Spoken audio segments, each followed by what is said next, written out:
So guys football world में ना Rodri के बहुत ज़्यादा चर्चे हो रहे हैं और भाई चर्चे होने भी चाहिए।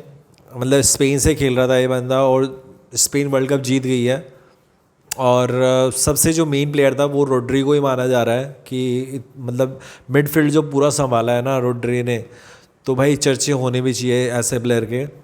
उसे एक बारी रियल मैड्रिड इंटरेस्ट दिखा रही है इस प्लेयर में और एक बारी भाई बार्सिलोना इंटरेस्ट दिखा रही है। सो भाई मतलब क्या बताऊँ यार, एक बारी उधर जा रहा है बंदा, एक बारी इधर जा रहा है। सो देखो अभी जो बार्सिलोना ने बिड लगाई थी ना 50 मिलियन यूरो की, सो वो तो भाई रिजेक्ट हो गई है। सिटी ने बिल्कुल रिजेक्ट कर दिया है।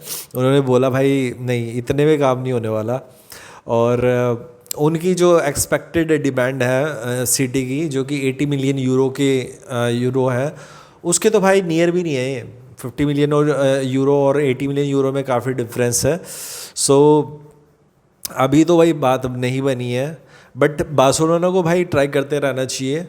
और बिकॉज बार्सिलोना को ज़रूरत है, रियल मैड्रिड को भी ज़रूरत है। अभी रियल मैड्रिड भी शायद देख रही होगी कि बार्सिलोना कितनी मतलब वो कर रही है।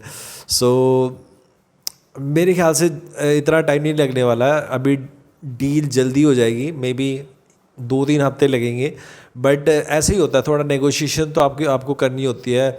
आप जो ना प्लेयर मांग रहा है या फिर जो बेचने वाला क्लब है वो जो डिमांड कर रहा है, बिल्कुल आप एग्जैक्टली वो वाली अमाउंट तो नहीं दोगे।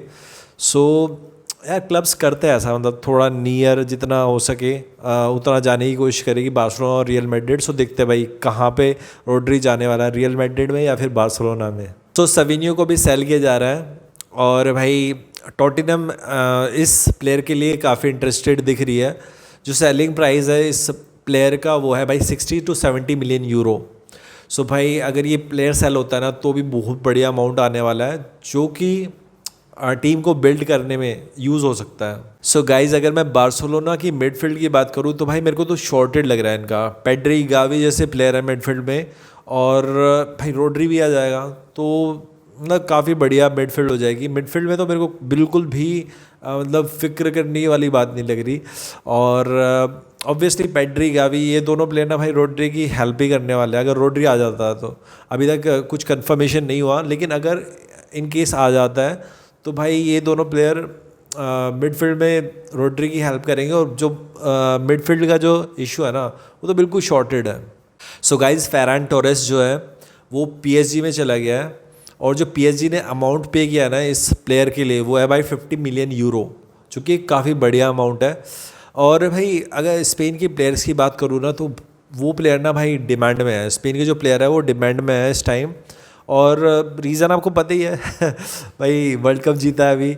और आप बताओ भाई 50 मिलियन यूरो जो है वो जस्टिफाई अमाउंट है नहीं, आप कमेंट में बता सकते हो। सो गाइज एक और नई साइनिंग के बारे में बताता हूँ जो कि बार्सिलोना ने रिसेंटली की है। इस प्लेयर का नाम ना बिस्वा है और ये एक स्ट्राइकर है। सो भाई स्ट्राइकर की तो ज़रूरत थी बार्सिलोना को और जो कि उन्होंने कर ली है और बढ़िया साइनिंग है यार। मतलब आपको स्ट्राइकर की ज़रूरत है, अभी जो परफॉर्मेंस है वो तो सीज़न में आपको पता चलेगा, बट अभी के लिए जो है साइनिंग मेरे को काफ़ी बढ़िया लग रही है। एक और चीज़ जो मेरे को बढ़िया नहीं लग रही, कैंसिलो के भी रूमर्स चल रहे हैं भाई, वो भी शायद बार्सिलोना से बाहर जा सकता है। बट देखो बैक में तो आपको प्लेयर्स चाहिए, तो मेरे ख्याल से कैंसिलो एक काफ़ी इफेक्टिव प्लेयर हो सकता है। और अगर आपको मेन टीम में नहीं खिलाना कोई दिक्कत नहीं है, आप उसको बेंच से भी लेके आ सकते हो, बट एटलीस्ट उसको ना अभी के लिए आप स्क्वाड में रखो, बिकॉज आपके काफ़ी सारे प्लेयर्स जा रहे हैं और जब काफ़ी सारे प्लेयर्स जा रहे होते हैं ना तो एक वैक्यूम क्रिएट होता है। सो कैसेडो और फोर्ट के भी भाई चांसेस लग रहे हैं कि वो बार्सिलोना को लीव कर दे। और फोर्ट की मैं अगर बात करूँ ना तो फोर्ट के तो ऑलरेडी लिंकअप हो रहे हैं लिवरपूल से। So Liverpool is already interested in fort. So अगर आप बार्सिलोना की फ्रंट लाइन देखोगे ना उसमें गॉर्डन, लामिन यमाल और एडियामी, इन 3 प्लेयर का नाम आ रहा है। तो भाई जो गॉर्डन और लामिन यमाल है वो तो भाई स्टार्ट करेंगे ज़्यादातर मैचेस, बट आप एडियामी को एक बैकअप प्लेयर की तरह खिला सकते हो। बट फिर भी मेरे को लगता है कि एक स्ट्राइकर आपको और लेना पड़ेगा, और जिसके लिए रोड्री के बाद शायद वो ट्राई करें। सो एक बार आपका रोड्री का जो मैटर है वो सॉल्व हो जाए ना तो फिर वो जाएंगे। वो फिर बस उनका जो दिमाग में होगा ना वो स्ट्राइकर ही होगा कि हमको ना एक स्ट्राइकर लेना है।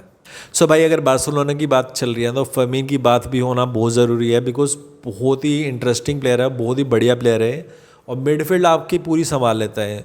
सो आपको एक ऐसा प्लेयर तो चाहिए होता है कि जो आपकी मिडफील्ड संभाल ले।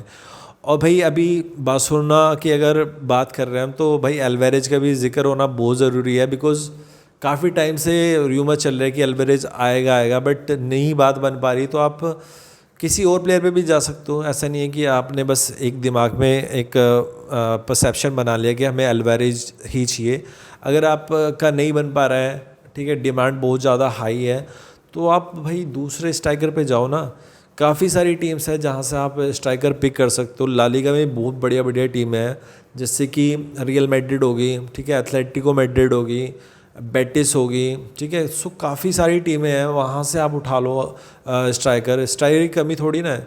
और अगर वहाँ भी बात नहीं बन रही, ला लीगा में भी बात नहीं बन रही, तो आप भाई कहीं और चले जाओ, ठीक है। आप बुंदेसलीगा चले जाओ, आप सीरिया चले जाओ, वहाँ से प्लेयर उठा के ले आओ। सो ऐसा नहीं है कि अगर आपकी बात कहीं से बन नहीं रही तो आप बस उसी पे अटक जाओ, वो चीज़ नहीं होनी चाहिए। और अभी सीज़न भी स्टार्ट होने वाला है, तो आपको जो भी करना है ना वो जल्दी से जल्दी करना है।